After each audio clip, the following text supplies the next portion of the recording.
Podcast livre Plib 2021, La ville sans vent, le tome 1, Délai au nord de Villepoix. Présentation du roman. Le titre en VO du roman est La ville sans vent.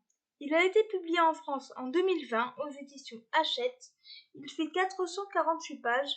Je lui ai mis la note de 6,5 sur 10 et le conseille aux adolescents à partir de 13 ans. Quatrième de couverture.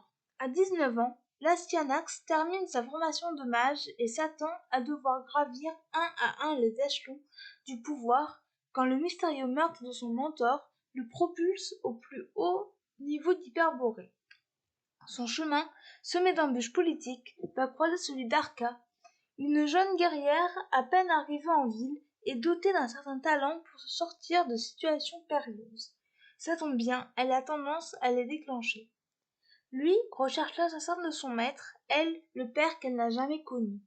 Lui a un avenir, elle, un passé. Pour déjouer les complots qui menacent la ville sans vent, ils vont devoir s'apprivoiser. Ce que j'ai pensé de ce roman.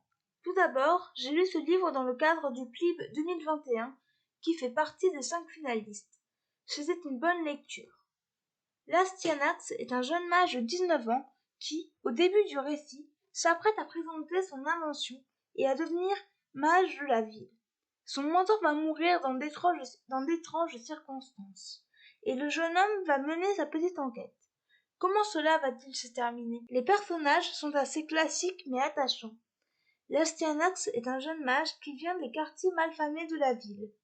Il est absorbé par ses nouvelles fonctions et est autoritaire. Au début, je le trouvais antipathique, puis, au fil des pages, il va se montrer sous un meilleur jour. Arca est une jeune fille de 13 ans qui veut rentrer dans Hyperborée pour rencontrer son père qu'elle n'a jamais connu. Elle va être, par un pur hasard, propulsée dans les plus hautes sphères de la ville. Arca est très débrouillarde. Silène est professeur de mystographie. Il apprend la magie aux élèves. C'est un homme affable. Méfiez-vous des apparences. Fréton est un camarade de classe de la jeune fille.